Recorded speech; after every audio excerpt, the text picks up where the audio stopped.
बिबट्याची संख्या वाढत असल्यानं नागरिक प्रचंड हैराण आहेत। त्यात एआयचा वापर करत धुमाकूळ घातला जातोय। एआयचा वापर करत एका व्यक्तीनं पटेरी वाघ तयार केला।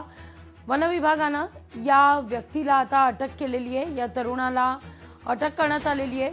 खरं तर शिरूर असू दे, जुन्नर असू दे, मनसर असू दे, हा सगळा जो पट्टा आहे तो बिबट्या प्रवण क्षेत्र म्हणून मानला जातो आणि या ठिकाणी मात्र अशी कृत्य तरुणांकडून खोडसाळ कृत्य एआयच्या मदतीनं या ठिकाणी केली जातात, एआयच्या साह्यानं केली जातात।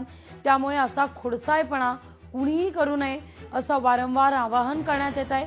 अखेर वन विभागानं हा खोडसाळपणा करणाऱ्या या तरुणाला अटकही केली आहे।